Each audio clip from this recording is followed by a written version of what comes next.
হে আসসালামু আলাইকুম beautiful people, কি অবস্থা সবার? আশা করি আপনারা সবাই ভালো আছেন। আমিও আলহামদুলিল্লাহ ভালো।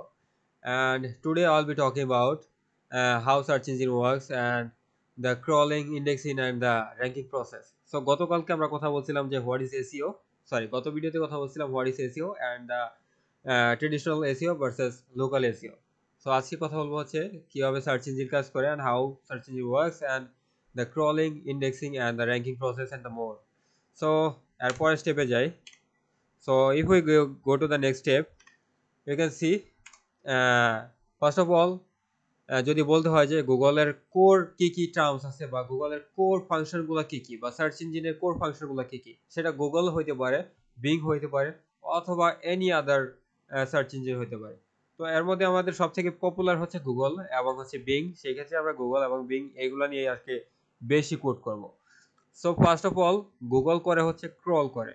ক্রল বলতে কি, গুগলের যে স্পাইডার আছে বা গুগলের যে বট আছে, এই বটগুলো আমাদের ওয়েবসাইটের মধ্যে দিয়ে যায় এবং এখান থেকে ডাটাগুলো সার্চ করে। অ্যান্ড এরপরে সার্চ করার পরে যদি এলিজিবল ডাটা থাকে সেই ক্ষেত্রে সেটাকে ইন্ডেক্স করে, দেন ও এলিজিবল ডাটাকে সেটা র্যাঙ্কিং দেয়। অ্যান্ড র্যাঙ্কিং উপরে থাকতে পারে, নিচেও থাকতে পারে। সো আরও ডিটেল আলোচনা করবো নেক্সট স্টেপে। So first of all chapter 1 আমরা আলোচনা করবো ক্রলিং। এখন যদি আমরা ক্রলিংকে ডিসক্রাইব করতে চাই, ক্রলিং আসলে হচ্ছে গুগলের হচ্ছে একদম ফান্ডামেন্টাল একটা জিনিস। কারণ হচ্ছে গুগলের র্যাঙ্কিংয়ের সর্বপ্রথম স্টেপই হচ্ছে ক্রলিং। আমার ওয়েবসাইট যদি ক্রল না হয় সেই ক্ষেত্রে আমার ওয়েবসাইট আসলেই করতে পারবে না। আমার ওয়েবসাইট যদি ক্রল না হয় সেই ক্ষেত্রে আমরা র্যাঙ্কিংয়ে যাব না, অ্যান্ড ওকে। সো আমাদের ওয়েবসাইট যদি ক্রল না হয় সেই ক্ষেত্রে আমরা আমাদের ওয়েবসাইট র্যাঙ্কিং করতে পারবো না। এটা একটা জিনিস।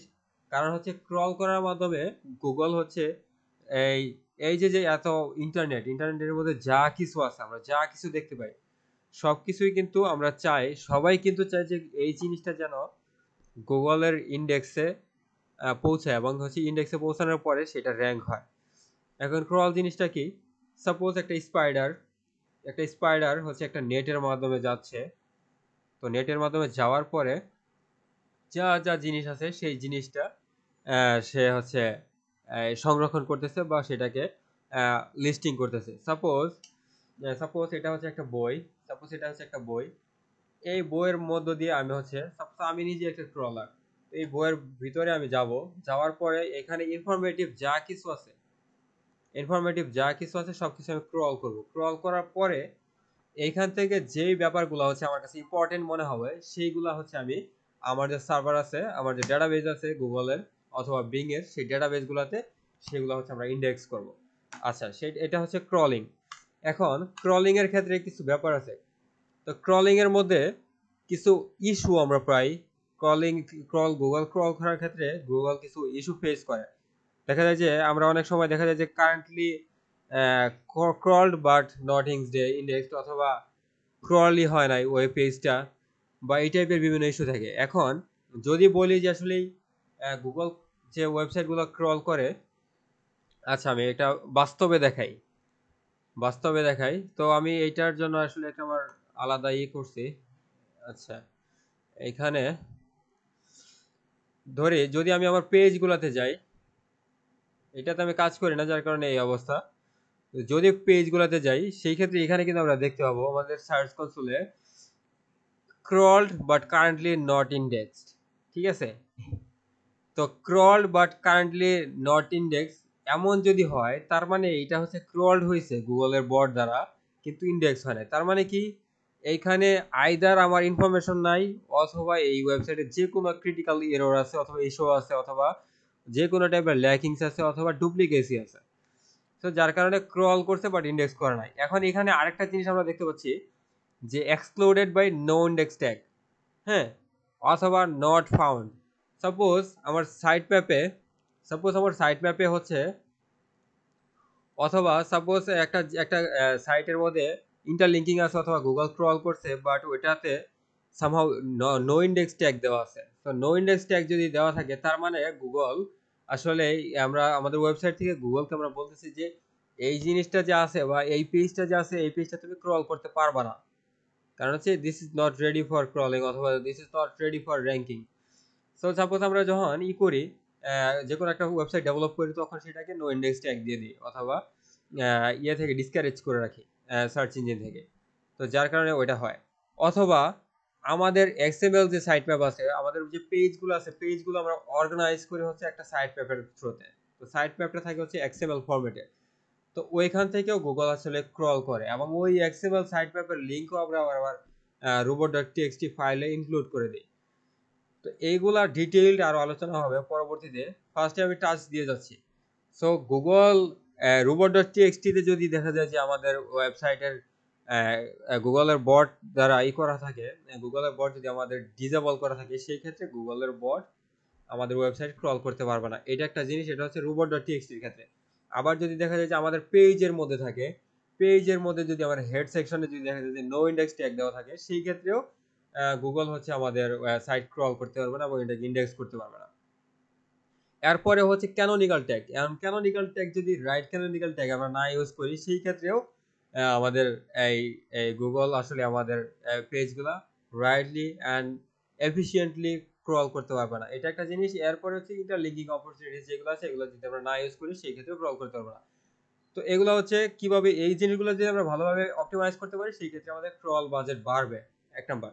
সেকেন্ড থিং হচ্ছে যদি আমার 404 থাকে, সাপোজ আমার একটা লিঙ্ক আছে, ওয়েবসাইটে এক্সিস্ট করে, বাট ওই লিঙ্কের ভিতরে অ্যাকচুয়ালি কোনো ডাটা নাই বা কোনো ইনফরমেশন নাই, বা ওই লিঙ্কের ভিতরে কোনো পেজই নাই, জাস্ট 404 নো পেজ এক্সিস্ট এই টাইপের লেখা আসতেছে। অথবা 301 রিডাইরেক্ট করে দিছে, একটা পেজ আছে অলরেডি, বাট ওই পেজটাকে আমরা রিডাইরেক্ট করে অন্য কোনো পেজে ওই লিঙ্কটা রিডাইরেক্ট করে দিছি। সেই ক্ষেত্রেও কিন্তু গুগলের ক্রলার আসলে ওই পেজগুলোতে যাইতে পারতেছে না বা ক্রল করতে পারতেছে না। সেই ক্ষেত্রেও আসলে ক্রলিং ইস্যুটা হয় বা ক্রল হয়, মানে গুগল আসলে ওই পেজটা ক্রল করতে পারে না।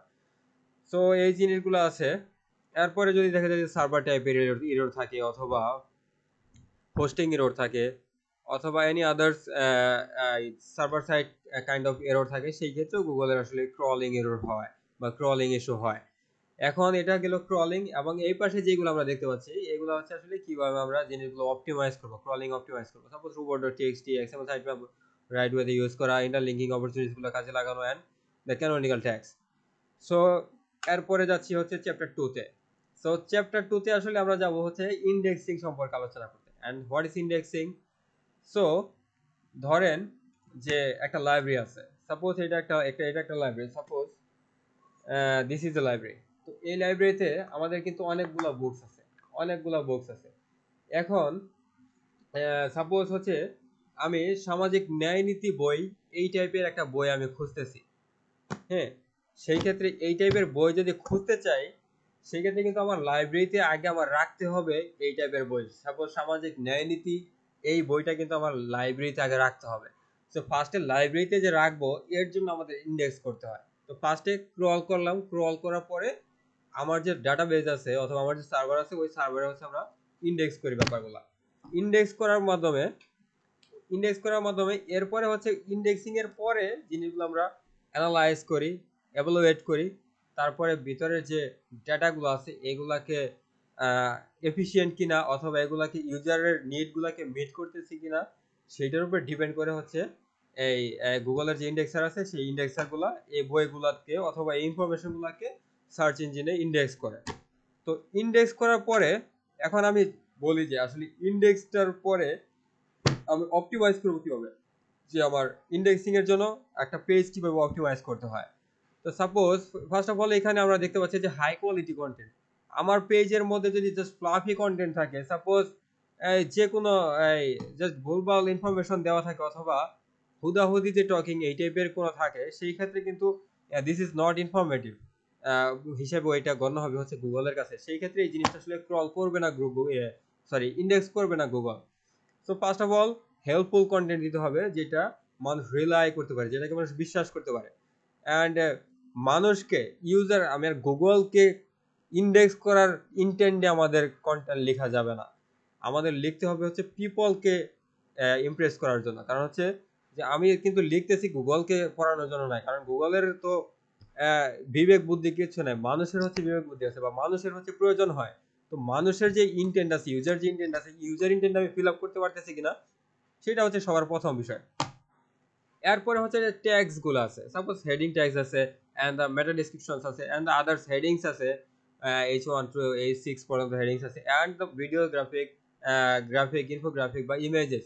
এই জিনিসগুলো যদি আমরা ইউজ করি এন্ড ওয়েবসাইটের যে ইউজার ফ্রেন্ডলিনেস, সাপোজ আমার ডেস্কটপ ভার্সনে খুব ভালো কাজ করতেছে বাট আমার মোবাইলে হচ্ছে স্পিড স্লো হচ্ছে অথবা আমি ফন্টগুলো ভালোভাবে দেখতে পাচ্ছি না। তো এই প্রত্যেকটা জিনিস যখন আমরা অপটিমাইজ করতে পারবো সেই ক্ষেত্রে আমাদের ওয়েবসাইট বা আমাদের পেজগুলো ভালোভাবে ইন্ডেক্সের জন্য অ্যাভেলেবেল হবে বা ইন্ডেক্স হবে। অ্যান্ড ওই ইন্ডেক্সিবিলিটি থেকে আবার ওটা ছেড়ে দিবে না বা ওটাকে নন ইন্ডেক্স করে দিবে না। সাপোজ এক এক সময় আছে গুগল কিন্তু এই জিনিসগুলোকে ইন্ডেক্স করবে, ইন্ডেক্স করার পরে যদি দেখা যায় যে এই বইটা ভালো না, সাপোজ এই বইটা ভালো না, সেই ক্ষেত্রে এটাকে ফেলে দিবে, এটাকে ডিইন্ডেক্স করে ফেলবে। কারণ হচ্ছে ওইটাতে ইনফরমেশন নাই। সেই ক্ষেত্রে আমরা এই কাজগুলো করব যাতে আমাদের পেজগুলা ওইখানে ইন্ডেক্স থাকে। সো এরপরে যাব হচ্ছে নেক্সট স্লাইডে। নেক্সট স্লাইডে হচ্ছে র্যাঙ্কিং। এটা হচ্ছে মেইন। আমরা আসলে সবসময় চিন্তা করি আরে র্যাঙ্কিং, র্যাঙ্কিংই তো সব কিছু, কিন্তু র্যাঙ্কিং এর আগে কিন্তু আমাদের ওই যে আগের যে দুটা ব্যাপার আছে যে ক্রলিং অ্যান্ড হচ্ছে ইন্ডেক্সিং, ওই দুইটা ব্যাপার হচ্ছে আমাদের ভালোভাবে বুঝতে হবে। আচ্ছা, ওয়েট এ সেকেন্ড। তো ইন্ডেক্সিং অ্যান্ড র্যাঙ্কিং, র্যাঙ্কিং এর ক্ষেত্রে এই যে আমাদের ইন্ডেক্সটা আছে, এই যে আমাদের ইন্ডেক্স আছে, এই ইন্ডেক্সের মধ্যে যা কিছু আছে, সাপোজ আমি একটা কাজ করছি হচ্ছে আমি একটা সার্চ করছি বা একটা ইউজার সার্চ করছি হচ্ছে ইসলামের স্বর্ণ যুগের সামাজিক ন্যায় নীতি, এই এই এই টাইপের একটা কোনো কিছু বই একটা সার্চ করছে। তো সাপোজ আমি একটা লাইব্রেরি, তো ওই যে আমার লাইব্রেরিতে আমার বইগুলো ইন্ডেক্স করা আছে। তো আমার যে সার্চ আছে এই সার্চ ইন্টেন্ট ওয়াইজ এই বইটা যদি পায়, সেই ক্ষেত্রে হচ্ছে আমার এই জিনিসটাকে র্যাঙ্কিং দিবে হচ্ছে গুগল। তো এই হচ্ছে বিষয়। এখন এইটা র্যাঙ্কিং দেওয়ার পিছনে কি কি কাজ করতে হবে, এইটার ভিতরে আমার যে ইনফরমেশনগুলো আছে প্রত্যেকটা জিনিস আমি মানে এফিসিয়েন্টলি অপটিমাইজ কিনা বা অপটিমাইজেশন ঠিকভাবে করছি কিনা সেইটার উপরে ডিপেন্ড করবে। এর মধ্যে অন পেজ ইস্যু আছে, অফ পেজ আছে অ্যান্ড দ্য টেকনিক্যাল ইস্যুজ আছে। তো এই যে যে আমি যদি ধরি যে এই যে টাইটেলটা আছে, টাইটেলটাও যদি আমি এখানে না দিই সেইটাও কিন্তু একটা র্যাঙ্কিং ফ্যাক্টর। এইটা একটা যেমন জিনিস। তো বিভিন্ন থাউজেন্ডস অফ ফ্যাক্টরস আছে হচ্ছে গুগলের, যে জিনিসগুলো দিয়ে আসলেই গুগল এই যে র্যাঙ্কিং এই ব্যাপারগুলা করে বা অপটিমাইজ করে বা র্যাঙ্কিং দেয়। তো আমি ভুলভাল যদি জিনিস লিখে রাখি সেই ক্ষেত্রে কিন্তু গুগল র্যাঙ্কিং দিবে না। অনেকে আছে যে একটা জায়গায় আমার লাগবে হচ্ছে ধরেন যে 600 অথবা 800 ওয়ার্ড, বাট ওইখানে আমি গুগলকে বোঝাতে চাইতেছি আমি ইনফরমেটিভ, যার কারণে আমি 600 ওয়ার্ডের পরিবর্তে আমি ধরে যে 6000 ওয়ার্ডের কন্টেন্ট লিখছি, বাট ওইখানে আমার লাগবে হচ্ছে আমার 600 ওয়ার্ডের কন্টেন্ট বা এর থেকে কম। সেই ক্ষেত্রেও কিন্তু গুগল এটাকে ওভার অপটিমাইজড হিসাবে প্যানালাইজ করবে বা ওইখান থেকে সরাই দিবে বা ওইটাকে র্যাঙ্কিং দিবে না। যেইখানে আমার অ্যাকচুয়াল ভ্যালু আমি আমার ইউজার পাচ্ছি সেইটাই হচ্ছে আমার র্যাঙ্কিংয়ে আসবে। এইটা একটা ফ্যাক্ট। এরপরে হচ্ছে যে র্যাঙ্কিং জাস্ট, এর আগে কিন্তু আমি আলোচনা করছিলাম ট্রেডিশনাল এসইও এবং হচ্ছে লোকাল এসইও। তো সাপোজ আমার একটা বই, আমার একটা library, suppose library near me অথবা suppose public library near me অথবা public library near Mirpur. Public library near Mirpur লিখে যখন আমি সার্চ করব, সেটাই কিন্তু আমার পাবলিক লাইব্রেরি নিয়ার ধানমন্ডিটা আমার আশেপাশে শো করবে না বা আশেপাশে দেখাবে না। তো এইখানে এই জিওগ্রাফিক্যালি যে ব্যাপার আছে বা জিওগ্রাফিক্যালিও এই ইউজারের ইন্টেন্ট ওয়াইজ বা ইউজারের কোয়ারি ওয়াইজ আমাদের র্যাঙ্কিং রেজাল্ট অথবা সার্চ রেজাল্টগুলো ডিপেন্ড করে। সো এটা একটা ফ্যাক্ট। অ্যান্ড ওই যে এর আগে বললাম যে সার্চ ইঞ্জিন ইন্টেন্ট ওয়াইজ হচ্ছে আমাদের এই কন্টেন্ট বা আমাদের যে ইনফরমেশন আছে সেটা লিখতে হবে। গুগলকে ইমপ্রেস করার জন্য না, ইউজারকে ইমপ্রেস করার জন্য লিখতে হবে। অ্যান্ড আদার যে ব্যাপারগুলো আছে, যা সাপোজ এইচটিটিপিএস আমার সিকিউরিটি আছে কিনা, পেজ স্পিড আছে কিনা অ্যান্ড হেল্পফুল কন্টেন্ট কিনা। তো এই জিনিসগুলো হচ্ছে আমাদের খুবই র্যাঙ্কিং ফ্যাক্টর। অ্যান্ড যে জিনিসগুলোর কারণে হচ্ছে এই র্যাঙ্কিং ফল করতে পারে, সাপোজ ইন্ডেক্স, এটা সাপোজ এগুলো আমার ইন্ডেক্স আছে, এগুলো আমার ইন্ডেক্স আছে বাট সামহাও র্যাঙ্কিং ফল করছে। তো ধরলাম ভুলবশত অথবা যে কোনো কারণেই এই পেজের হেড সেকশনে আমি নো ইন্ডেক্স ট্যাগ বহাই দিছি, অথবা আমার যে robot.txt ফাইল আছে সেইটাতে আমি নো ইন্ডেক্স বসাই দিছি বা ইন্ডেক্স করতে পারবে না বা গুগল ক্রল করতে পারবে না সেটা বসাই দিছি, সেই ক্ষেত্রে কিন্তু প্রত্যেকটা জিনিস আমার লাইব্রেরি থেকে বের হয়ে যাবে, লাইব্রেরি থেকে বের হয়ে যাবে। এখন লাইব্রেরিতে যদি আমার না থাকে সেই ক্ষেত্রে ইনফরমেশন আমার গুগল কিভাবে দেবে? সো এটা একটা fact. And the keywords or the queries are we using. So keywords and queries যদি আমরা ভালোভাবে এফিসিয়েন্টলি ইউজ না করতে পারি, অপটিমাইজ করতে না পারি, সেই ক্ষেত্রেও কিন্তু আমাদের র্যাঙ্কিং ফল করবে। অ্যান্ড দ্য চ্যাপ্টার 4, তো ফার্স্টে তো আমরা ইন্ডেক্স করলাম, র্যাঙ্কিং করলাম, ক্রল করলাম, সবই করলাম। বাট এইখানে একটা ব্যাপার আছে কি, যে পেনাল্টি আছে গুগলের। তো গুগলের পেনাল্টি কিভাবে হয় বা কেন হয় সেটা বলি। গুগল যদি দেখে যে কোনো একটা ওয়েবসাইট ইউজারের ইন্টেন্টকে ফুলফিল করতে পারতেছে না, অথবা গুগলকে সামহাও ম্যানিপুলেট করার চেষ্টা করতেছে কোনো একটা অসাধু উপায়ে, সেই ক্ষেত্রে গুগল ওই ওয়েবসাইটকে পেনাল্টি দেয়। এর মধ্যে এর মধ্যে হইতে পারে যে কিওয়ার্ড স্টাফিং হইতে পারে, অথবা হিডেন ট্যাগস হইতে পারে, অথবা আমরা স্প্যাম লিঙ্কিং, সাপোজ অনেকেই প্যারাসাইডিং প্যারাসাইড এসিও করে। এই টাইপের যে ব্ল্যাক হেড বা গ্রে হেড প্র্যাকটিসগুলো আছে, এই প্র্যাকটিসগুলোর কারণেও হচ্ছে আমার ই করতে পারে, সাপোজ হচ্ছে এই ডিইন্ডেক্স করতে পারে অথবা পেনাল্টি দিতে পারে। তো পেনাল্টি যদি দেয় সেই ক্ষেত্রে আমার যে র্যাঙ্কিং আছে ওই র্যাঙ্কিং কিন্তু এক লাফে ড্রপ করবে। সো এই টাইপের এমন কোনো কাজ আমরা করতে পারবো না যে জিনিসগুলা কারণে আমাদের যে গুগলের যে কোয়ালিটি পলিসি আছে, স্প্যাম পলিসিসগুলো আছে, এবং এই এই কোয়ালিটি কন্টেন্ট এই পলিসিগুলো আছে, এইগুলো যেন ভায়োলেট না হয়। হ্যাঁ, বা হেল্পফুল কন্টেন্ট পলিসি যেটা। তো এই জিনিসগুলো যাতে ভায়োলেট না হয় সেই দিকে আমাদের খেয়াল রাখতে হবে। এবং যদি আমরা পেনাল্টি খেয়েই যাই সেই ক্ষেত্রে কি করতে হবে? যদি আমরা পেনাল্টি খাই সেই ক্ষেত্রে হচ্ছে এই পেনাল্টির এগেইনস্টে যে কারণে পেনাল্টি হয়েছে বা যে কারণে আমার ম্যানুয়াল অ্যাকশন হয়েছে, সেটা হচ্ছে আমাদের অ্যানালাইজ করতে হবে যে এই কারণে হচ্ছে আমার ম্যানুয়াল অ্যাকশনে গেছে, অথবা এই কারণে হচ্ছে আমরা পেনাল্টি খাইছি। তো ওই জিনিসগুলো যদি আমরা সংশোধন করতে পারি তাইলে হচ্ছে পেনাল্টি রিমুভ করতে পারবো, আদারওয়াইজ কিন্তু পেনাল্টি রিমুভ হবে না।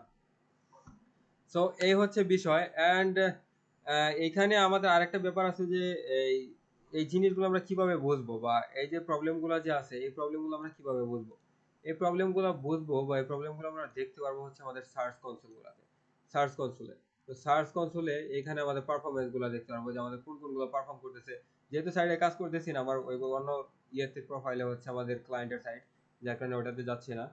তো এইখানে আমরা দেখতে পারবো, ইনসাইটগুলো দেখতে পারবো, পারফরমেন্স দেখতে পারবো, অ্যান্ড কোনো এরর্স আছে কিনা এখানে এরর্সগুলো দেখতে পারবো, পুরো ভাইটাল ফেল করছে কিনা সেটা দেখতে পারবো, অ্যান্ড এখানে ম্যানুয়াল অ্যাকশন আছে কিনা বা সিকিউরিটি কোনো ইস্যু আছে কিনা। সাপোজ যদি আমার সাইটে কোনো পেনাল্টি খাই সেই ক্ষেত্রে ম্যানুয়াল অ্যাকশনে এখানে সেটা শো করবে যে এই কারণে পেনাল্টি খাইছে, অথবা আমার ইন্ডেক্সিং এরর কেন আসতেছে সেইগুলো আমরা এই জায়গাগুলো থেকে দেখতে পারবো, বা কোন কোন পেজ আমার এরর আছে সেই পেজগুলো আমরা এখান থেকে বুঝতে পারবো।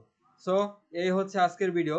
তো আমি আশা করি যে আপনারা সবাই ব্যাপারগুলো বুঝতে পারছেন। অ্যান্ড ইনশাল্লাহ নেক্সট ভিডিওতে দেখা হবে, কোনো নেক্সট ভিডিওতে নতুন কোনো টপিক নিয়ে।